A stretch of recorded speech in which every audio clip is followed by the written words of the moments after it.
মাতারবাড়িতে ভূমি অধিগ্রহণের ২০ কোটি টাকা আত্মসাতের মামলায় কক্সবাজারের সাবেক ডিসি রুহুল আমিনের বিরুদ্ধে সই জালিয়াতির অভিযোগ উঠেছে। বলা হচ্ছে, এজাহার থেকে নিজের নাম মুছে দিয়েছেন তিনি। আর এই কাজে তাকে সহায়তা করেছেন তখনকার জেলা জজ সাদিকুল ইসলাম তালুকদার। সোমবার মামলার তদন্ত কর্মকর্তা রিয়াজউদ্দিনের দেয়া প্রতিবেদনে এসব তথ্য উঠে এসেছে। এখন জন্ম সনদ দিয়ে খোলো বিকাশ স্টুডেন্ট অ্যাকাউন্ট। নিজের বিকাশ নিজে কর। এতে প্রধান আসামি রুহুল আমিনের সহযোগী হিসেবে সাদিকুল সহ 4 জনের নাম উল্লেখ করা হয়েছে। অন্য অভিযুক্তরা হলেন বাদীর আইনজীবী মোস্তাক আহমেদ চৌধুরী, জেলা প্রশাসক কার্যালয়ের নাজির স্বপন কান্তি পাল এবং জেলা ও দায়রা জজ আদালতের স্টেনোগ্রাফার জাফর আহমেদ।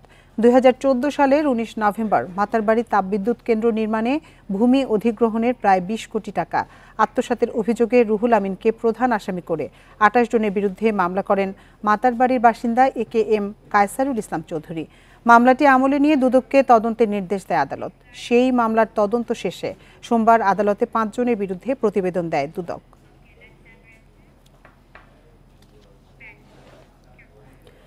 এ বিষয়ে বিস্তারিত জানাতে এবার কক্সবাজার থেকে আমাদের সাথে যোগ দিচ্ছেন সহকর্মী তৌফিকুল ইসলাম।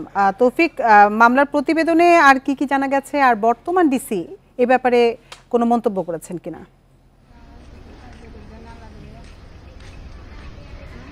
এই মামলার আসলে গত পরশুদিন দুদকের এখানকার যিনি তদন্তকারী কর্মকর্তা তিনি যে প্রতিবেদনটি আদালতে জমা দিয়েছেন এবং তিনি প্রতিবেদনে উল্লেখ করেছেন যে কক্সবাজারের সাবেক জেলা প্রশাসককে আসলে মামলার থেকে বাদ দিতে কক্সবাজারের সাবেক জেলা জজ তিনি মোটা অঙ্কের একটি টাকা আত্মসাৎ করেই মূলত তাকে বাদ দিতে চেয়েছিলেন।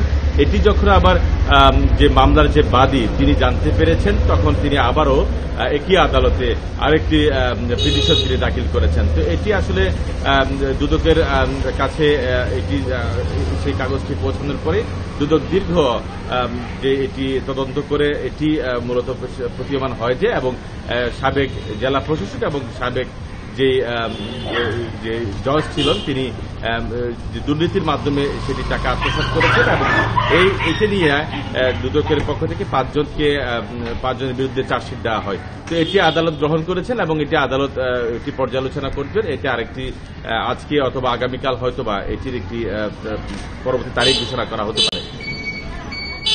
কক্সবাজার থেকে জানাচ্ছিলেন সহকর্মী তৌফিকুল ইসলাম।